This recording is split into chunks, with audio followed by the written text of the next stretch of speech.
Баршаңызға қайырлы күн. Бүгін сіздерге өте оңай әрі дәмді жасалатын салаттың рецебін ұсынбақпын.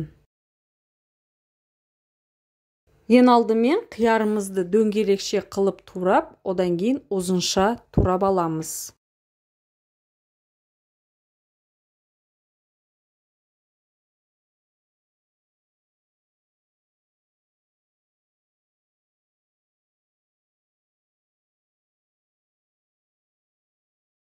Осындай ұзынша тарелкамызға қиярымызды бір шетіне салып шығамыз.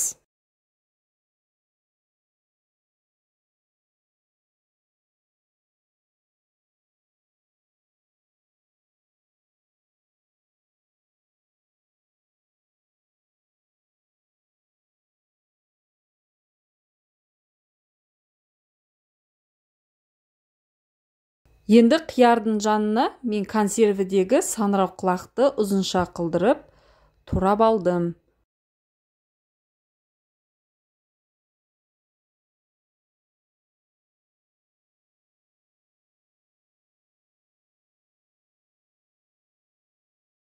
Осылай саңырауқұлақты турап алып, қиярдың жанына орналастырып саламыз.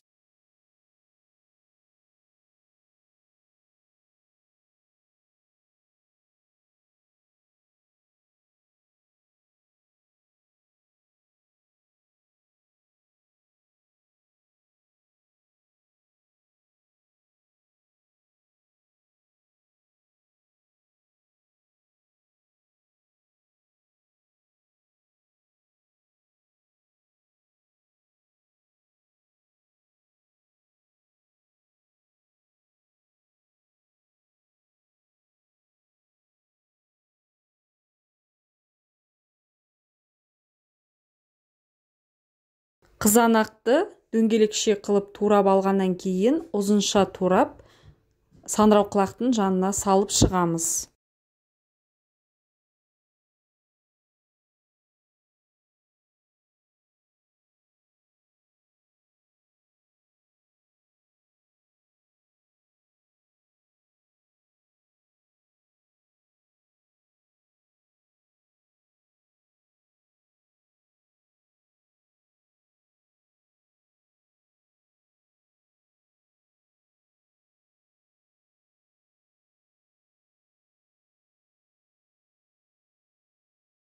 Келесі кезекте мен ірімшікті осылай ұзынша қылдырып турап алып, жаңағы қызанақтың жанына салып шығамыз.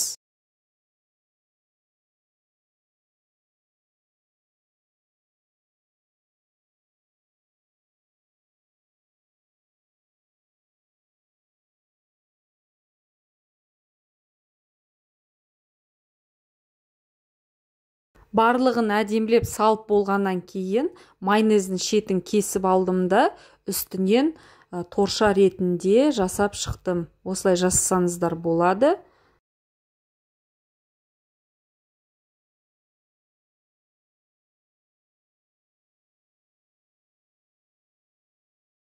Осы салаттың шеттеріне консервідегі жүгеріні салып шықтым.